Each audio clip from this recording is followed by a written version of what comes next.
মা বাবার জন্য নাজাতের উসিলা হয়ে যাবে। আমার ভাইয়েরা, আমরা যখন মারা যাব, রূহটা চলে যাবে, ওই রুহের খাবারের কথা আমি বলতেছিলাম। রুহের খাবার হচ্ছে কোরআনে কারীম, কোরআন শরীফ পড়বেন। আপনার সন্তানকে আপনি কোরআন শিখাবেন। রমজান মাস আসতেছে সামনে, কোরআনের মাস। এখন থেকেই চেষ্টা করেন। আমি যে কথাটা বলতেছিলাম, হুজুররা তো পড়বেই, কিন্তু আপনারও পড়ার দরকার আছে না নাই?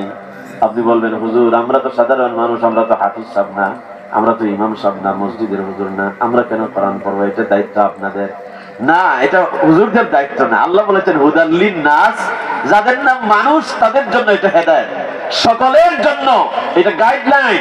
আপনাকে দুনিয়া এবং আখিরাতে আল্লাহর কোরআন জান্নাতে নিয়ে যাবে। সুবহানাল্লাহ বলবেন না? সুবহানাল্লাহ। প্রত্যেকেই পড়বে।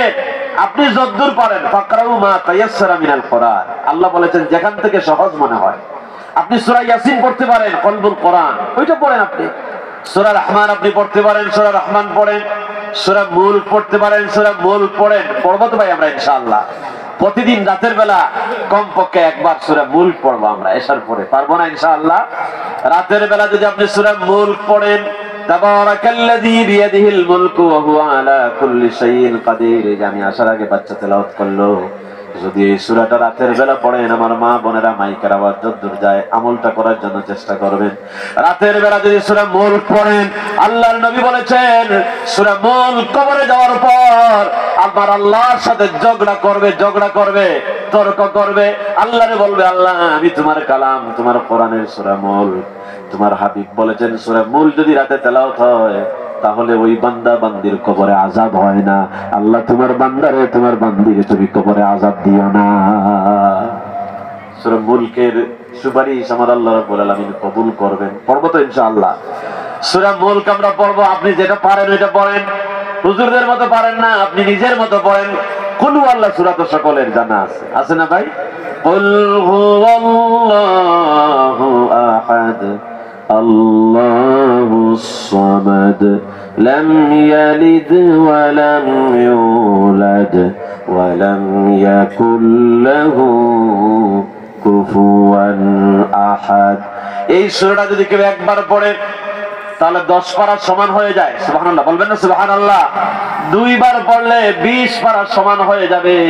3 বার যদি কেউ সূরা ইখলাস পড়ে, নবীজি বলেছেন 30 পারা তেলাওয়াত করলে যে সওয়াব পাওয়া যায়, সূরা ইখলাস কুল হুয়াল্লাহ সূরা 3 বার পড়লে 1 খতমের সওয়াব আল্লাহ আমলনামায় দান করে দিবে।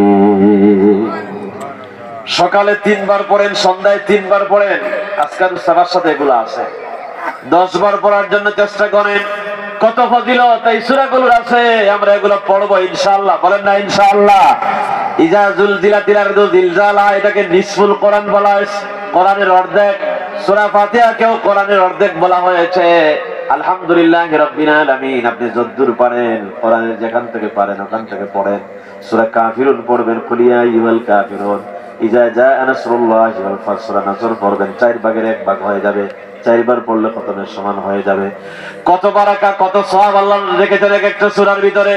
ও মুসলমানেরা, এই নেক আমলগুলো আমরা করব, কোরআন তেলাওয়াত করব। আফদালুল ইবাদাতি তিলাওয়াতুল কোরআন।